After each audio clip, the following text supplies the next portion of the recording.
Hello, everyone, and welcome to Snap Take. This is Glazer of Snap Judgments, the official podcast of Marvel Snap Zone. What we're going to be doing today is the previous month, we have the top 5 decks on the Infinite Leaderboard. All the decks played by the players who finished in the top 5 of the April season, and then we have 5 decks that, looking forward, are looking to be the top decks in May. After that, we're going to do a couple of quick sleeper decks that I think can reach that top 5 threshold. Let's get started by taking a look at who these top 5 players are. So first, we're going to start with Butt, the number 5 player of the last season. Butt finished with 10,232 snap points. We're going to look at 2 different Butt decks. FAK Molwin finished in the number 4 slot with 10,372 snap points. We've only got 1 deck, because as far as we're aware, Molwin did the majority of his climb with just that one. YoWoodyMJ played a whopping 6 decks that he shared on his way to a number 3 finish with 10,538 snap points. Tanjo played apparently a few games of other things, but the majority of the climb was a Loki deck. Spoiler, Tanjo is synonymous with Loki in Marvel Snap. 10,582 snap points, and Tanjo lost by 1, a singular snap point to FAK Crazy, 10,583, and we have 3 crazy decks to look at. We're going to get started with Butt. Butt's not really a content creator, though he is active in the community. You can find him in numerous Discords, including the Snap Judgments League and YoWoody's, KM's, I believe, and in a lot of Twitch streams, watching, talking, having a good time. He's on the Americas server. The 2 decks are Dickens Butt. This is a Pixie Junk Tempo list, and Free Stuff. Free Stuff is the one with which he hit number 1. We're trying to go in sort of chronological order. I'll talk you through what these decks do, what they, why they work, and if they're still good. So first we have the Dickens Butt list. I think this list is still probably every bit as good as it was when it first climbed. It has 10,000 plays. Obviously, we've covered this in a previous video. We've covered most of the top 5 players decks in previous videos, but this deck has a lot of fun things it can do. Obviously, it's got the Annihilus package, but it's also got this little extra junk package of Debris, Mysterio, and Yellow Jacket that work really, really well with that Annihilus, because if you make a Mysterio clone -1, a Rock -1, you get that extra card you can send over with Annihilus. You also have the ability to make Mockingbird cheap with a lot of these same cards, or Pulse Sentry down to 9 power under Shang-Chi.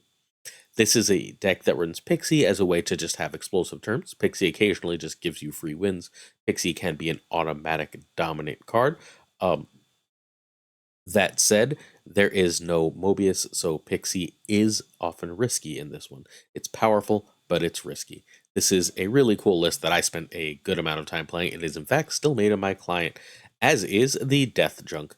This is a take on the KX4N, a player we'll be hearing about later in this video. This is a take on the KX4N that Butt used to hit number 1. We featured this about a week ago. This is a very powerful list. It runs Lady Deathstrike, who lost a power, but is still damn near every bit as good a powerful card.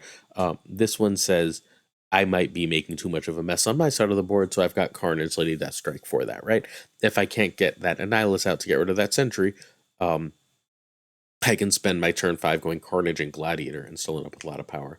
You've got a version of the Mill package. You're not running Yondu, but you've got Cable, Zemo, and Gladiator for a little bit of Mill for games that do that. And then as long as your opponent isn't running Mobius, Mockingbird and Death just get super, super cheap. And if they are running Mobius, if you can figure out how to get a Lady Deathstrike into that lane, it is back-breaking for the opponent, as if you can then have a cheap 21 power in Mockingbird and Death to play the last turn, and you can even often still manage to play something else with them just because they get so cheap with this deck. This deck is really, really good. I know it says Den made it. Den does the tier list for Marvel Snap Zone. This is, in fact, Butt's list, I promise. All right, next up, we have FAK Molwin. To the best of my knowledge, Molwin is not a content creator. He plays on the EU server. FAK is a team that plays out of Eastern Europe. And FAK Molwin played Loki Junk Counter. On Marvel Snap Zone, this is still like one of the highest win rate Loki decks. It's got like a 65% win rate. It is absurdly powerful. This is a Loki deck built specifically to beat junk decks. It's running the Carnage in the Red Guardian in its extra spots. The majority of Loki decks have a lot of other similar cards in them. This one is running Rogue and not Mobius, which is interesting, but it's saying I want more counterplay, right? Like what it's saying is I want more counterplay using Rogue and Red Guardian, and then Carnage is, ugh, I don't want to deal with junk and I can just win that matchup. Again, this is one of the highest win rate Loki decks in the game. It's very, very powerful, and obviously the rest of the deck is fairly self-explanatory and straightforward. All right, we're on to number 3. This is YoWoodyMJ.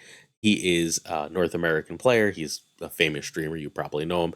He was on the podcast, but it is our singular lost episode that we just lost audio for. We got to get him back on. He was a phenomenal guest. He has all these decks. He's got a Junk Surfer, which is his own build. He played BBAK negative. BBAK was the number 1 player in February with negative, and then this list was also top 4 the week after. We've got Stefan's Supergiant Junk, Hoogland Ongoing, a Patriot Surfer. I'm not sure who built exactly that one. My guess is that's Butts list. I didn't want to feature the deck twice, but also played that list. And then Geo Bounce, and we'll talk about all of these one by one. First, we've got Woody Zemo Surfer. Right at the start of the season, this was the number 1 deck. It is impressive that Woody hit number 1 with this. This is a very good deck, but it is very counterable. It really, really can struggle with things like Annihilus. It can struggle with things that go tall and combo decks. But Zemo and Gladiator give it some play. If you can manage to play them a little later in the game, they can often pull things that help counter the opponent later in the game. You make yourself a big Forge, you make yourself a cheap Mockingbird, and you're able to go to town. This hit number 1, and it's a good deck. This is a deck that I'm honestly still surprised managed to make it that high onto the leaderboard. Woody is a phenomenal player, is fundamentally what that means. Next up, we have BBAK's Negative. This was the number 1 deck in February. Psylocke got slightly worse for this deck than she was earlier. Originally, the original version had Zabu, but Zabu is not as good anymore either. Psylocke is still better than that. This is a very powerful list that requires really good snapping and retreating. If you snap on negative, good players run. Straight up. Good players don't sit around. And like if you're staying in against opponents' negatives, you're probably doing it wrong. So once people know you're playing this, you can snap on negative freely and get cubes. That's because once you get your negative, if you see any of your combos, you just go too high for anything else. Your opponent better have Enchantress if they even hope to compete, right? Occasionally, a Shang will beat this, and occasionally you can win with a Wong Panther Zola when your opponent doesn't have a counter. Knowing enough of your opponents and the top of the meta lets you do that, lets this be a really, really powerful deck. My cat is about to join the video. He is hunting me at this moment. Next up, we have the Supergiant Control list. This is the Stefan deck. Stefan was on KM's channel and was interviewed talking about this. Woody played it to great effect. Fundamentally, what Supergiant does is say, you don't know if I've got Annihilus or not. You don't know if I've got Ronin and Maximus or not. How do you play around everything I can do? I can even get a Negasonic there, and then when your Supergiant card reveals, my Negasonic will trigger on it. Daredevil lets me know on turn 5 what you're playing, even if it's not revealing, so I can figure out what I need to counter. This is a terrifying deck to be snap danced. It doesn't go the tallest of anything, but it does have a lot of power and a lot of consistency. Next up, we have Woody's Gene Thing. This is a Jeff Hoogland deck with 1 change, I believe. I think US Agent was added by Woody. Although maybe Nightcrawler was added by Woody for Nebula, something along those lines. I think there were 2 changes, whatever. Either way, you've seen this deck. This deck is everywhere. Toward the end of the season, this was the winningest deck in Infinite. Not in High Infinite. It wasn't as high in High Infinite. But in regular Infinite, this was the winningest deck. It's very powerful. This is the best Gene deck there's ever been in all of Marvel Snap. Things I like tend to beat the crap out of this, so it never was as impressive for me, but it is very strong.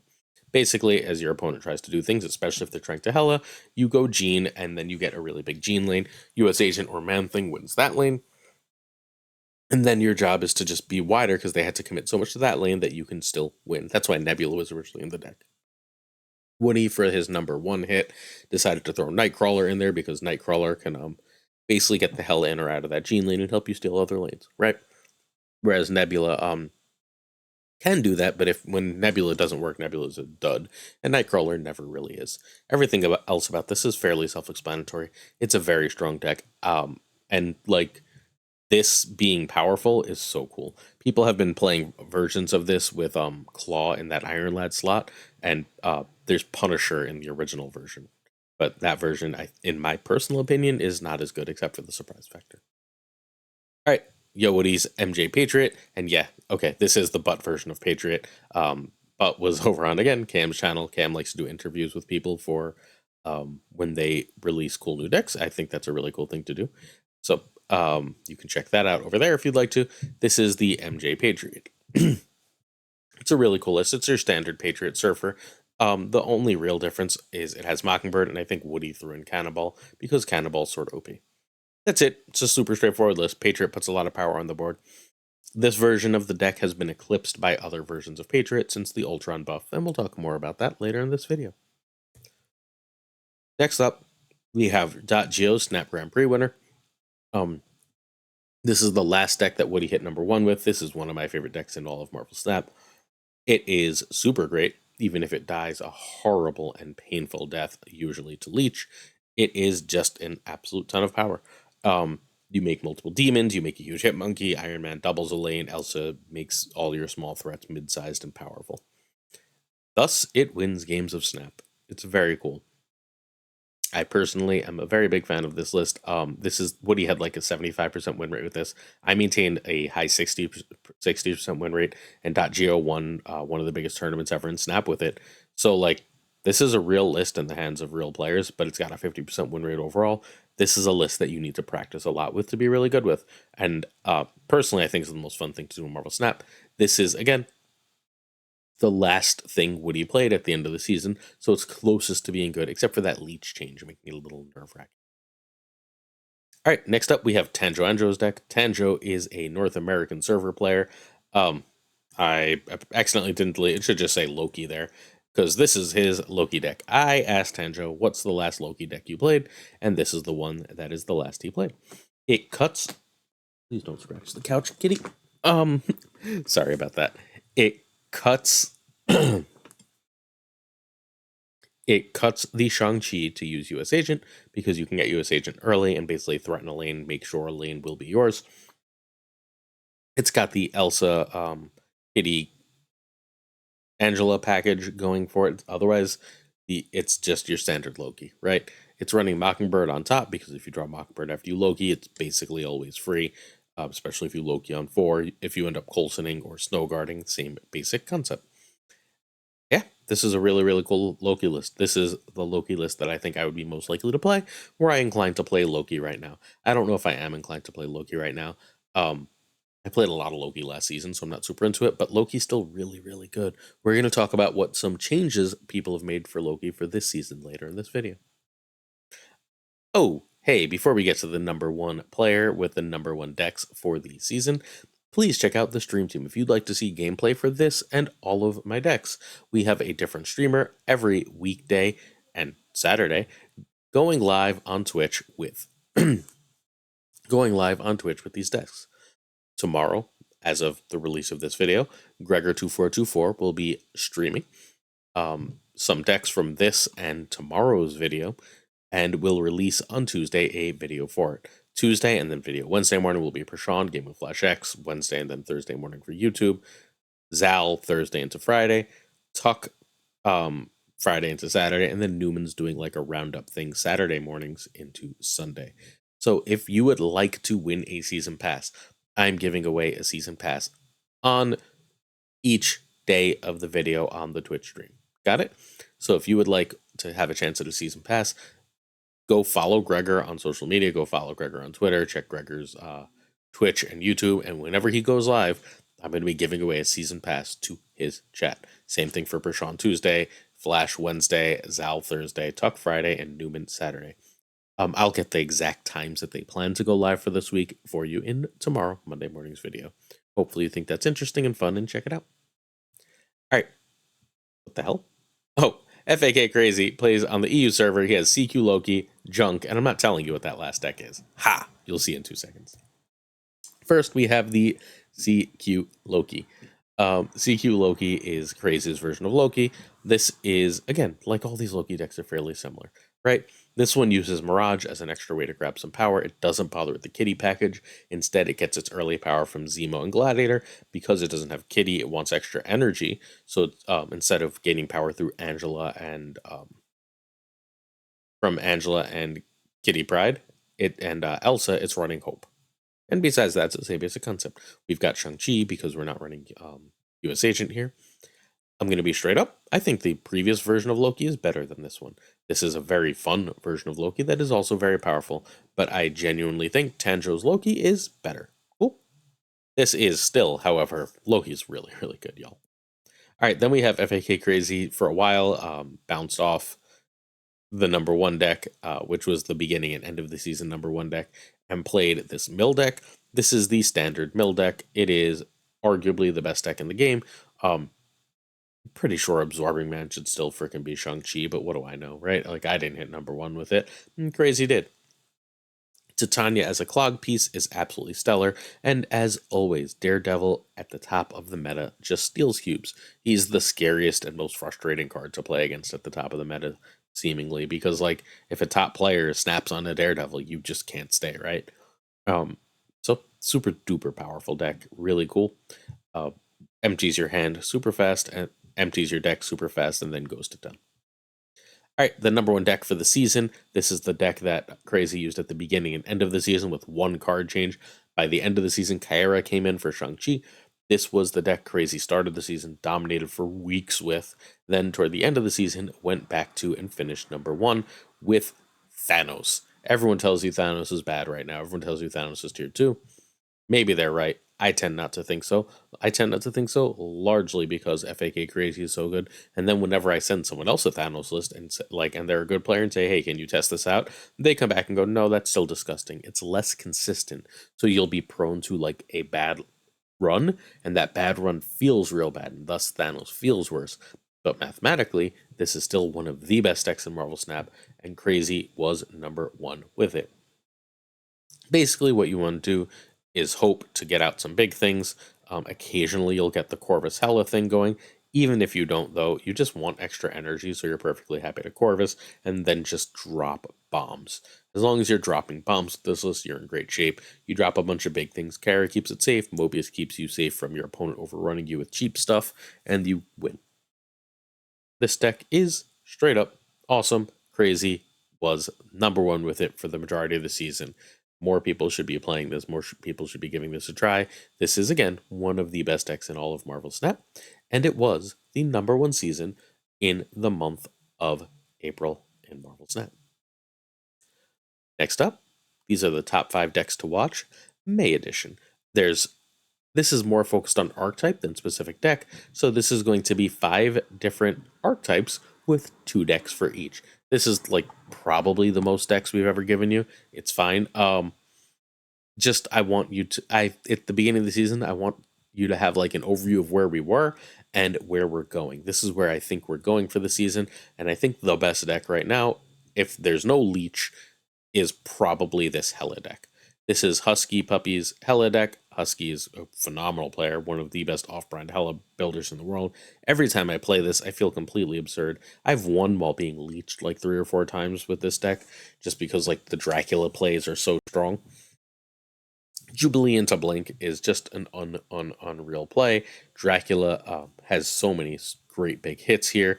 Your Hellas not bring back 50 things, but if it's bringing back 3, you usually win.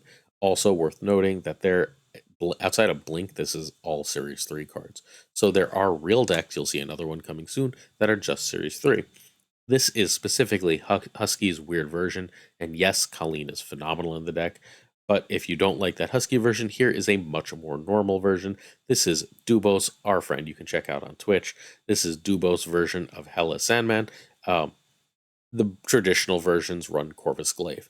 Now, throw Jubilee and Blinken, because you should throw Jubilee and Blinken. And if you like Corvus, Sif, or Blade, and Blink is in hand and not Jubilee, and you end up passing on turn 4, you are perfectly freaking happy to Blink. You're also pretty happy to blink away that Sandman if you got it out early. Like, at the end of the day, this deck just has so much power, puts so much power on the board. It's one of the best decks in all of Marvel Snap. Sandman gives you ways to win the game when you don't see Hela. If you Corvus Sandman, Red Hulk, Magneto, you still got a reasonable shot at winning that game with Marvel Snap. This is very, very good. Hela is or would be the meta sans Leech. And I'm going to tell you straight up, I don't think Leech is all that good, except for in certain Blink shells that we will get to. One of the reasons I don't think it's that great right now is that these Patriot decks are all over the place. This is my Lacey's Patriot deck. He was number one with it for about a day and a half. It is stellar. He's currently in the top 5 still with the same list. This deck uses Invisible Woman to basically go, if you can go Invisible Woman, Patriot, Mystique, Ultron, you're in heaven. You can throw a Blue Marvel or an Ant-Man or whatever in another lane. If you can go something like Brood, Invisible Woman, Brood somewhere else, Patriot, Claw, Onslaught, you just have a ton of power. There's a crap ton of ways to just win without anyone expecting you to with this deck. It's really super duper hard to play around. I strongly urge you to give it a try if you haven't. It's got like a 65% win rate on Snap Zone. It's great. It's Patriot is a deck that you must know about. You must be prepared for. This version is also all Series 3, unlike this version, which has it's so much more expensive. It's got one Series 4 and one Series 5 card. This is Lambie, the best player in Marvel Snap's history. Is Lambie series. I think .go remains the best. .go or FAK Crazy is probably the best right now. Geo doesn't play a lot anymore because he's frustrated with the game and Crazy grinds, so Crazy is probably better, but I think Geo's higher ceiling. Whatever, neither here nor there. What is important, Lambie, who will be guesting on our 50th episode since joining Marvel Snap Zone of the podcast this very week, unless something comes up, Kitty's back, has a slightly different version. This version fundamentally says, if I can go Ravonna, I can spend my turn 4 going Patriot Mystique. I can go Wave Ultron, Wave Onslaught on that, or Wave Onslaught and play these cards together, or I can go Sandman into Ultron and just Sandman into Ultron, even without any other nonsense, is so much power.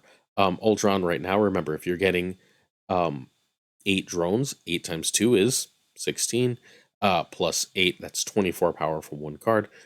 I believe that's the most you can get from one card without any other bullshit. So, like, you have that. You can also end up, because you have Ravonna, Iron Man, Mystique, nonsense, you can Iron Lad into any of these powerful combos. You Crystal to make sure you see your cards. This deck is completely sick. Yeah, I don't know. It steals cubes a little less effectively than the Miley one, but it is more overall powerful than it. Like, it puts up more points more consistently. So, but that just means people tend to run more. You know what I mean? So, like, it's complicated which one is better, but you need to know about Patriot right now and what people are doing with it. Also, we might just be featuring this deck tomorrow. I don't know. We'll see. All right, we did feature this deck on Friday, just like we featured that Patriot deck on Friday. Owie was, at last I checked, number 2 ranked with this deck. It is fundamentally a, I call this type of deck Blink Abuse. This is basically saying I've got Jubilee, Leech, and Blink, and that's going to win me the game. There's going to be another 2 decks that are very similar. I think that the other version of these has a significant difference that we're going to talk about, but this is like Blink Good Stuff. This is the current good stuff shell, and it is very expensive. Claw is an absolute ton of power, and so goes in the deck. This is really great. I know it says Leech is a 5/3. Sorry, I made the deck before Marvel Snap Zone had updated. Leech is a 4/2. But this deck is so good. Check out Friday's video if you want a full review of it. Ika has a version of this Blink Abuse deck, which is Leech, Jubilee, Blink, Claw, and then we're running always Red Hulk, and then we switch between Doom and Magneto, and then like what are the best 3s in slot? What are the best 2s in slot? What are the best, like, this is just a good stuff deck, right? This is, I've got all the best stuff, and I can stop you from interacting with me, or at least I can stop a lot of decks from interacting with me with Leech. I think that these decks tend to lose to Patriot unless they can Red Guardian that Patriot, hence the Invisible Woman thing in that other version. But like, this is great, right? Like, this is just a lot of power. These decks are meta. This is good stuff. This is what the old good stuff decks were. right? Like this is the new version. Next up, we have Loki. We always have to look at Loki. Our friend Finn Snap hit #1 with Loki again this week. This is the current version. You'll note this is fairly similar um, to FAK Crazy's version. It's running Shang and Enchantress, and then it's running Zemo and Gladiator, and saying if I cannot get my nonsense off, I will win through attack. I'm gonna Shang away your Magneto Red Hulk that you cheat out early. I'm gonna Enchantress off your Iron Man or Patriot, and then I'm gonna Loki and play your cards better than you can. And if I've got Loki Quinjet in a giant hand, it doesn't matter. I'm gonna win. And if not, my tech gives me a chance. It's a cool list. And Finn hit #1 with it. Loki is always worth knowing. I think it's worth knowing how Loki develops. Here's another version of Loki. Again, we know the two versions of Loki, right? There's the Kitty, Angela, Elsa, and there's the Zemo Gladiator versions right now. The Kitty Angela Elsa is played by KX4N. Told you we'd talk about him again. He's currently ranked like number 15 with this or so. But again, Nocturne is finding its way into the list, and I think Nocturne's a really interesting card to find its way into the list. It works well with Angela, and it means that, like, so a weird thing that happened with Loki is sometimes you'll snow guard, and you have to decide whether you want the bird or you want a Loki, right? Because, like, sometimes you want to get rid of, like, a Limbo or something. Well, Nocturne says that's not a problem anymore, and that's pretty great. Red Guardian, also, remember, is an answer for Patriot decks, as Loki remains at the top of the meta for the bajillionth month in a row. Finally, we have Blinkhawk decks. This is the standard version. This version looks an awful lot like the previous Blink decks that we're talking about before, but no Jubilee. I got this one from Alex Kochia. I'm not sure who made it, but Kochia featured it in his top 10 decks video. The Rock Slide stuff is really good, right? It's the Rock Slide and Korg and Darkhawk are disruptive. When you leech into Blink, you can get Doom or Red Hulk, or you can just get frickin' Darkhawk, and you're perfectly happy to get Darkhawk. You can cheat things out with Hope. This deck is just playing all the powerful stuff, right? And all the powerful stuff deck, this is excellent. So we've also got the Desmond version. I'm gonna straight up tell you, I think this version's better. At the top of the meta, if you're really good, I like this more. It's more disruptive. It's harder for your opponent to play around. It's harder for your opponent to figure out what to do. If you have Darkhawk or if you have Annihilus, you'll be able to figure out what Blink is going to go into. You don't really want to Blink Sentry, but you will, right? You'd much rather end up blinking a Black Widow or a Rock Slide, so that is your goal, to try and blink one of those off, and then you go to town other ways. If you've got a Annihilus, though, and you end up going Blink, and you blink that Rock Slide or Black Widow, right? You can get that Sentry, and then you can Annihilus it over as a surprise. You can also end up beasting your White Widow, beasting your Black Widow, your Core, your Hood, Demon, Rock Slide shenanigans, and just end up with a ton of power. I love this list. This list is phenomenal. I think I'd add one more piece. I think Hope Summers might be better than Black Widow for this list. But outside of that, I think this is damn near perfect. This is the new home of Darkhawk, the new home of Annihilus, who are both still two of the very best cards in all of Marvel Snap. Plus, I'm a sucker for a bounce package. Those are the decks you need to know. We're going to talk about 2 sleeper decks. But before we do, please subscribe, like, and comment. Hit those buttons. It really helps the channel grow. Thank you for watching this far into the video. If you're willing to watch as many of the videos for as long as you can, it really does a wonder for the YouTube algorithm, and we'd appreciate the support. We also get asked a few questions every day that we answer in its own section. This is MT2K asks how I rate myself and how I rate myself in Marvel Snap. My quality is about a top 1,000 player. Whenever I play consistently, that's where I climb to, and then I sort of stall out a little bit. I can probably climb higher, but look, earlier today I lost 8 cubes because I wanted to see it. I just don't care that much about rank. I can't bring myself to care that much about rank. I don't know why. I'm trying to get myself to care more. How many hours a day do I spend playing Snap? I mean, 1 most days. There are days I play like 3 or 4, right? but they're few and far between. I don't have a lot of free time. I've covered my schedule on this channel before. If you'd like to hear more about it, I talked about it at the very end of like Thursday's video about like, or Friday's video, just how ridiculous my schedule gets. How much time do I spend a day as a content creator? Depends if you count like the conversation-y stuff that I do, but it takes me, generally speaking, between a half hour and an hour to make the slides, and then however long it takes to record, about a half hour to record, and then like a half hour to upload, and then in the morning there's usually like 20 minutes of share this around. So I'd say, let's say 2 hours a day. That seems fairly accurate.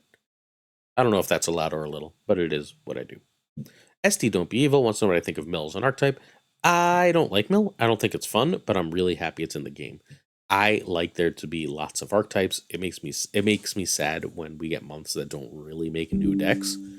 And sorry, one of my neighbors got a new Bluetooth whatchamacallit controller that keeps my laptop keeps being like, would you like to connect? Would you like to connect? No, I would not. It's not mine.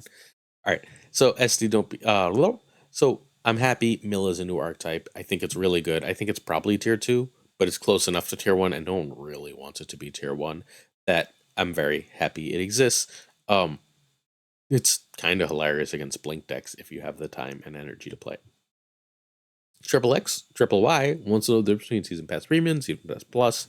Please don't buy the Premium Plus version if you play a lot. If you're the type of person who finishes all their daily missions, it's a waste of money. Fundamentally, all it does is give you like 10 extra ranks on the Season Pass, and you get that from playing anyway. I tend to finish around between rank 70 and rank 80, usually around rank 70. Rank 80 if I think the season's particularly fun. The Season Pass leaderboard, and I don't play a ton, so you should be totally fine just finishing around rank 70, getting all the rewards. Don't spend the extra $5. It's not worth it. Although the $10 for the Season Pass remains the best value in the game. If you'd like your questions about tomorrow's video, please leave some in the comments. All right, the first thing I'm going to say, hey, this is Two Ties Big Dumb Balls. We covered this on Thursday, and then on Friday morning, I went and hit Infinite with it, with a 79% win rate. So this deck is really, really good for ladder. Is it Conquesty? No, I don't think so. I mean, it could be, right? I don't know. It's hit or miss in Conquest. But it plays really well into a lot of the meta. It's really powerful and no one expects it. And once again, Mobius has sort of semi-disappeared from the meta, even though he shouldn't. And whenever that's the case, this type of deck is incredible. This is our friend Two Ties deck. Again, I had a 79% win rate on my way to Infinite. And according to Untapped, which the tracker I had running as I played on my phone, I played less than 10% bots. So this deck is legit. It's real. Please go play it. I think you'll enjoy it. I think this probably should be a regular feature, a regular meta deck, and we should be talking about it regularly. Speaking of things we should be talking about regularly, the only Woody deck we didn't talk about early was Woody Be My Valentine. This is a take on a Hooglin deck. Hooglin had this with Jean over Elsa, and I think putting Elsa in is important. Like, putting Elsa in is what actually makes this deck work. This deck says, I'm going to play Loki without Loki. I'm going to be really hard to counter, and I'm going to counter a lot of your stuff with Luke and Mobius. You've got the cheap Valentina thing, the cheap Coulson thing, especially with Quinjet, and you end up playing just an absolute ton of cards. Elsa, Angela, Kitty add a ton of power. Collector gets really solidly big in this deck. I love this list. It's one of my absolute favorite lists in all of the game. And I think the reason I'm really featuring it, and we're going to talk about this deck more on Tuesday, is that I think that when you replace Jeff with Sage in this list, Sage at the end of the game gives you something so strong to do that, like, I think this is going to be a really tier 1 list. Sage in a lane, Sage with Elsa, right? In a lane that has Collector or Angela or US Agent or whatever else in it is just going to be stupid, crazy power. You're going to have to be a little careful with how and where you play your cards in order to maximize Sage. But hey, playing a 3/10 at the end of the game while also playing a 1/5 Kitty, a 1/7 Kitty, whatever else, and then a 2/3 that ends up being a 2/11 US Agent seems awfully good to me. And like, I think Sage will be incredible in this deck. I will be very surprised if this deck does not end up absolutely great. The only downside I have is, the stupid leech thing really hurts this list. But sans that leech thing, I think that this deck is great. All right. Hey, it's Mother's Day, and my wife has a business. She calls it the Crystal Bee, where she hand makes her own jewelry, as you can see right here. Um, Happy Mother's Day to my beautiful wife. I love you very much, Carla, even though I'm sure she's not watching. Uh, this is awfully late in the video for someone who doesn't play Marvel Snap. So she has a small business. It's www.thecrystalbee.com and the.crystal.b.21 on Instagram. If you're willing to check it out, if you see anything you like and you buy it, it would really make her day. It's really beautiful stuff. If you have any interest, go check it out.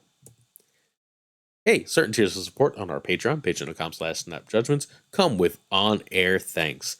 I'd like to thank Abigail Giesland, Mandatory Burnout, Cables, David G. Wingfield, Direwolf, LAB, Fothor Newman, Good Dog Gamer, This Is the Way, Inc., J. Navarrete, J. D. McDonald, Ian Ho, Caretix Lee, Koire, Pyroferos, said that funny today, The Goat Seeker, Dan Man Falcon, Doku, Philip Rakovich, Haplo, Kenny Loggins, of the Danger Zone, Rob Silverman, The Beza, X-Force V, Skippy G, Tommy Nyquist, King of Bros, Black Dahlia, The Great Kazoo, Jessica Gamble, Ryan Wood, Kev C. Hoda, Luna Chris, Louis Antonez, excuse me, before I go too far, Tommy Nyquist, won Snap Judgments League Season 1.